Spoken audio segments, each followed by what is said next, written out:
On this episode of the NHC GOP So podcast. they have one less student to educate, but they're getting more money.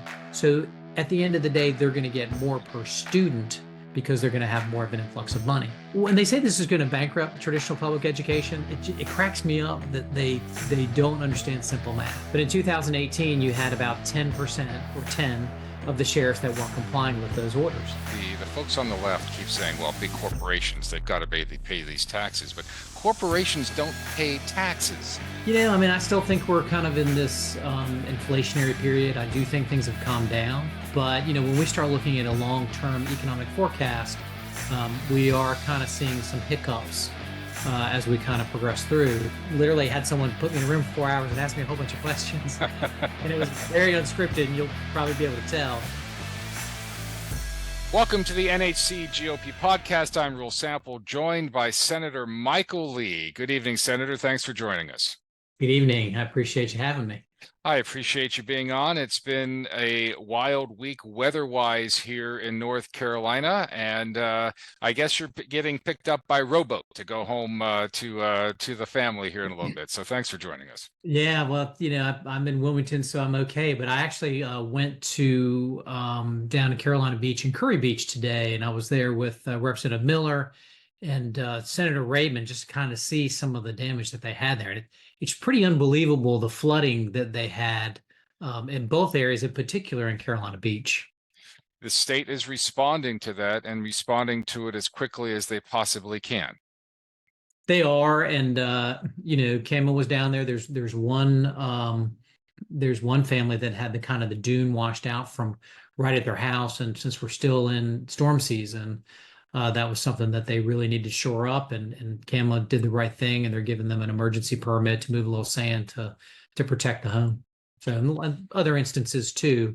And then once they get their assessment done, we'll be kind of looking at what kind of help they need from us at the General Assembly when we get back into session. Well, we will continue to keep people in our prayers as they redig from all of this. This was a strange storm, but we're also talking about some other strange things that are going on here in North Carolina. Let's talk about the economy that continues to go up and down. Depending on how people look at it. A report from University of Chapel Hill a couple months ago says that we're still in a downward sort of spiral.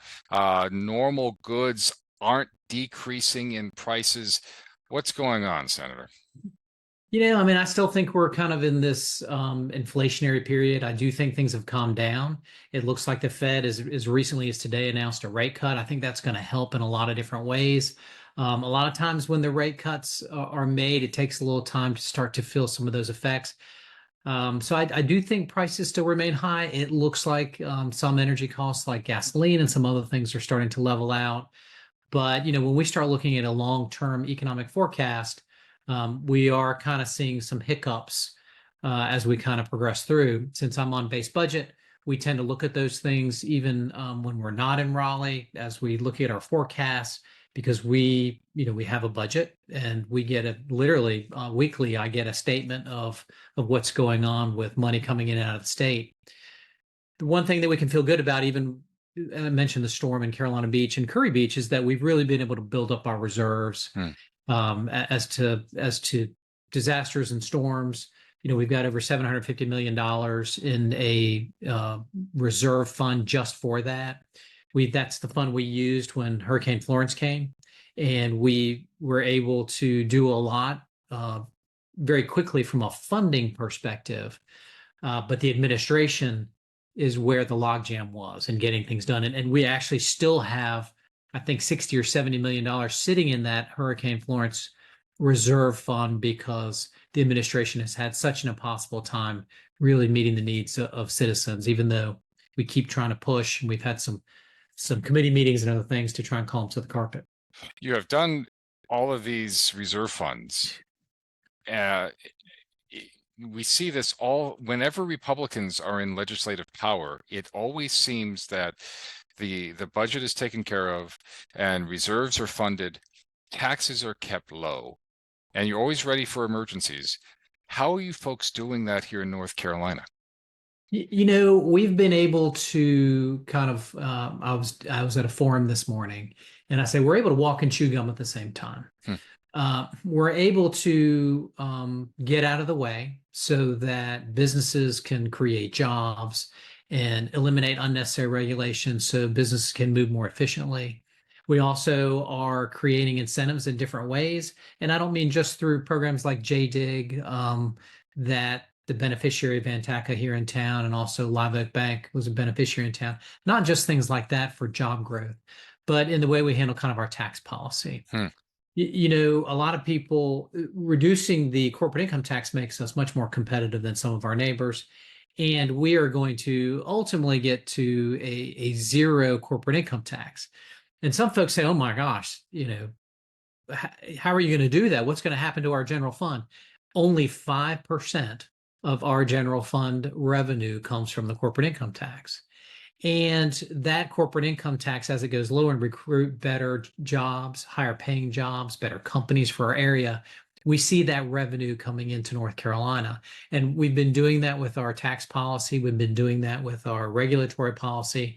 And you've seen kind of the benefits around the state. And so as we grow our economy, we grow our revenue through the personal income tax because people are getting better, higher paying jobs.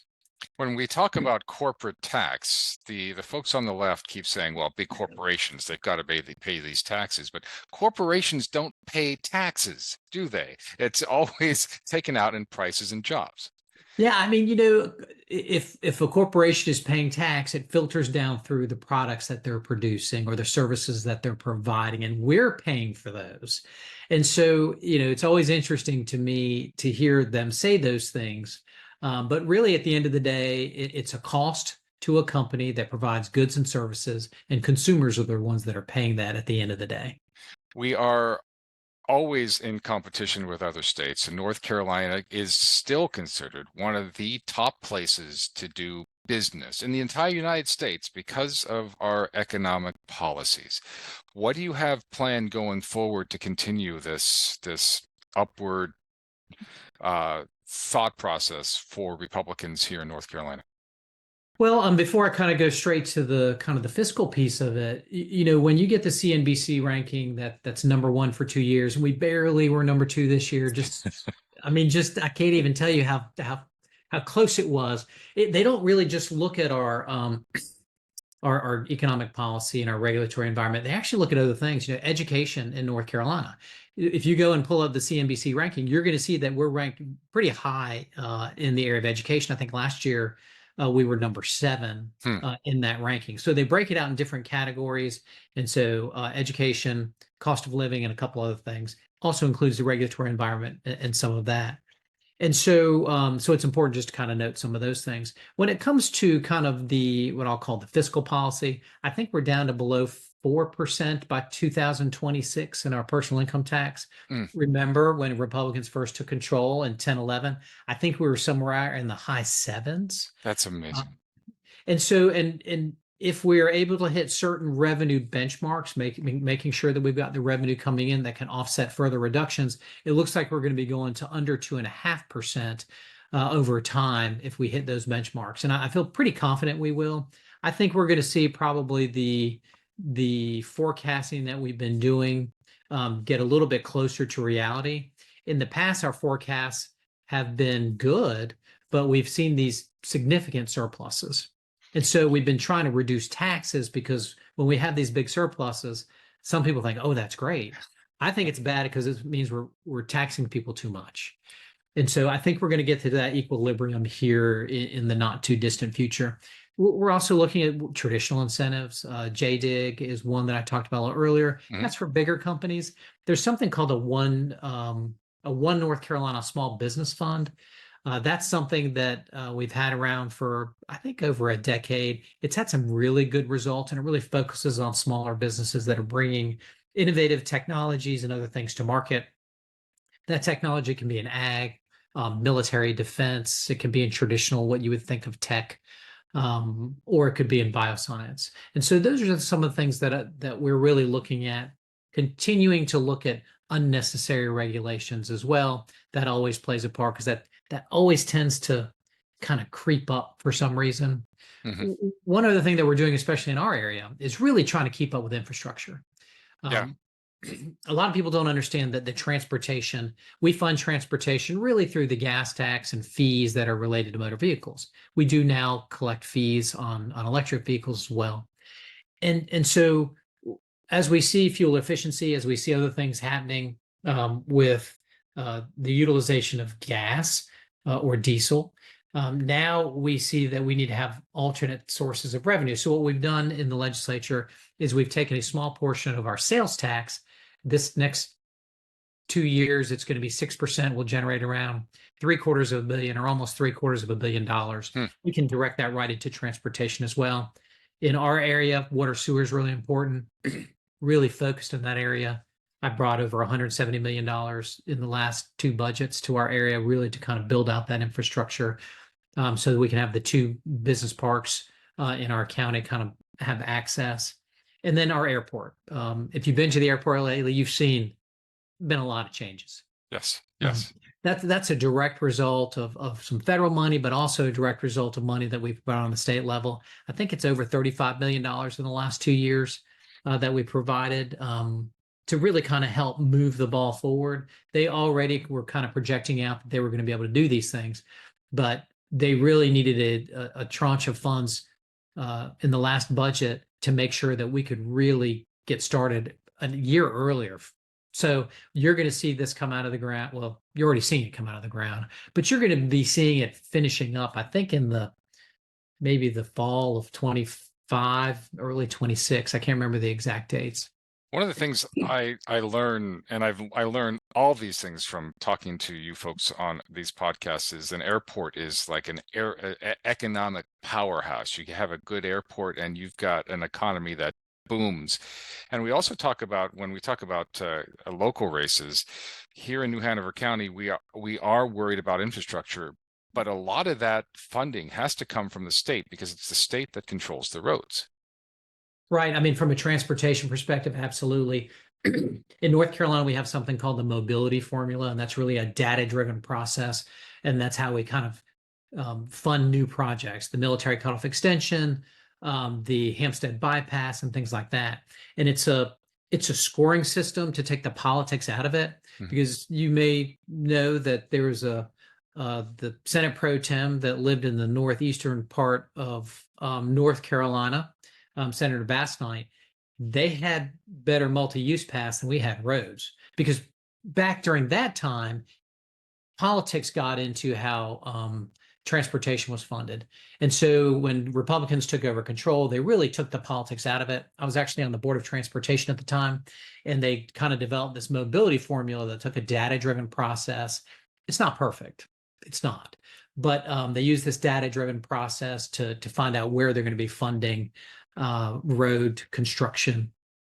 Let's move on to one of the other big budget items that happened this week, and it's all about education. You folks passed a fantastic education bill.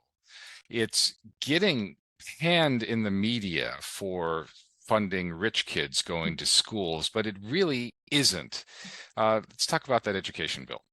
Yeah, so that was opportunity scholarships, and we actually passed the legislation in the policy last year, but it was so popular that all of our projections didn't keep up with how popular it was. So it's been around for a while. We've modified it and tweaked it. Last year we expanded it, and we used our projections to say, okay, how many people are going to sign up? And the governor declared a state of emergency for education. And he said, we're in a state of emergency because Republicans have given all these kids choice to leave the traditional public school if it didn't work for them. And so his advertising that around the state, I mean, he literally went on a barnstorming tour. And while he thought he was giving us a hard time, it was educating people to let them know that this was available, that your child did not have to go to the school based on their zip code. They could go to a school that best met their child's needs. And so the Opportunity Scholarship has different tiers, tier 1, 2, 3, and 4, and it's based on income. And a lot of the complaints that you get, tier 1, which is had a note here somewhere. Tier one is 100% income as a percentage of free and reduced loans, 100% if you're at that level. So household of four people making $57,000 a year, Mhm. they have the ability to get 100% of the opportunity scholarship, which is around $7,500. And some people have complained, well, how do you afford private school with $7,500? The average opportunity scholarship is $5,200 around the state. Mm, Think about that for a mm. moment. And a lot of people don't understand that because maybe their kids that they paid to go to a private school is more than that. But that's the average tuition. And so we aren't even using the entire amount.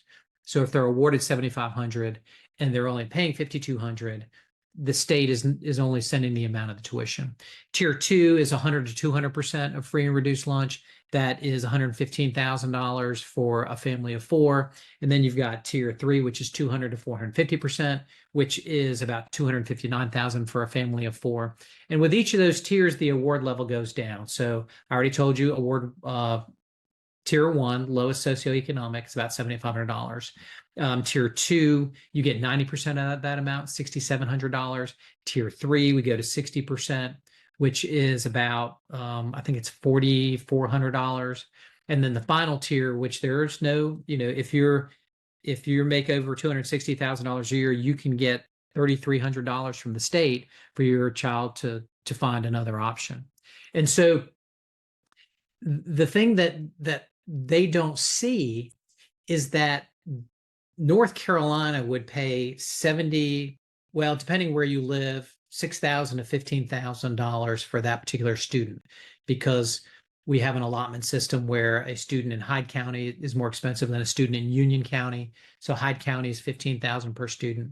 It averages out to anywhere between 7,500 and 8,000.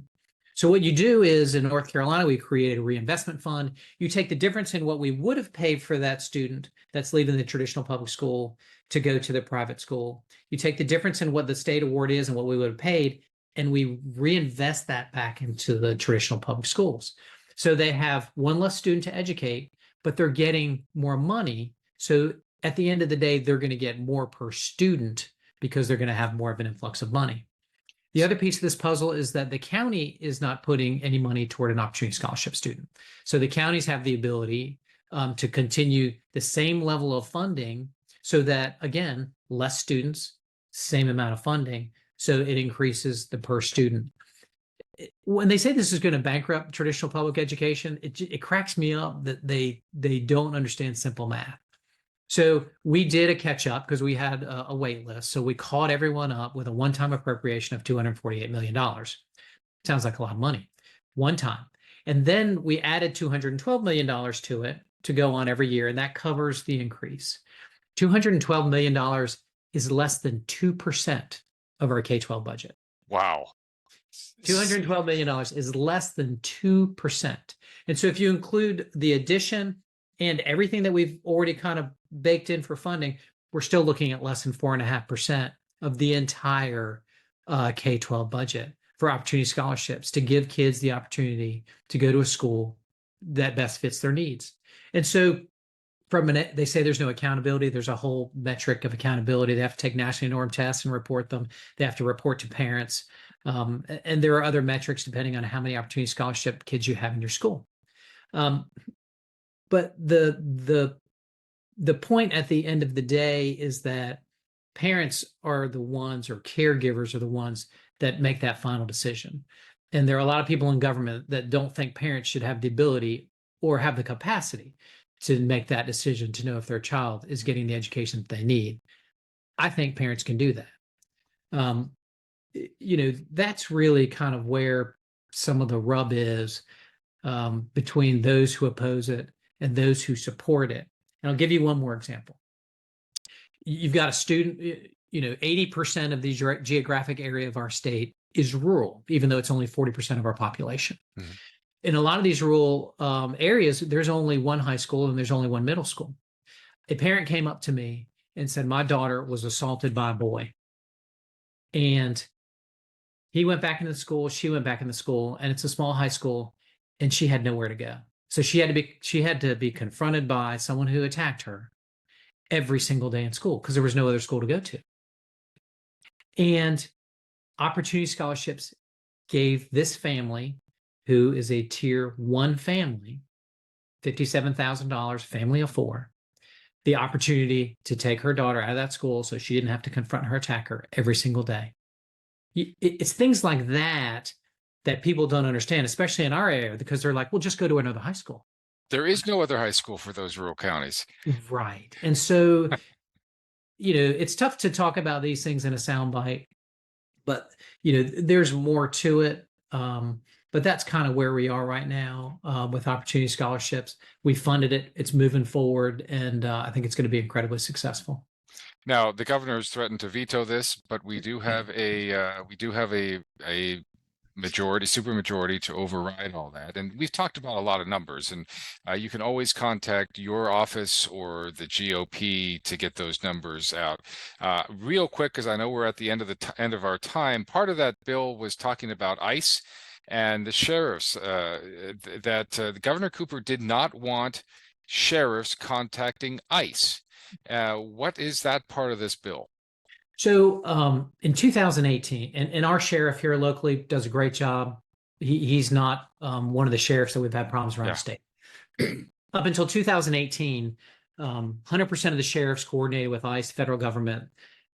If there was an ICE detainer, the federal government had a detaining order where you had to keep someone. If they were arrested, contact ICE. They were all complying. Something happened in 2018. I don't know what it was. But in 2018, you had about 10% or 10 of the sheriffs that weren't complying with those orders.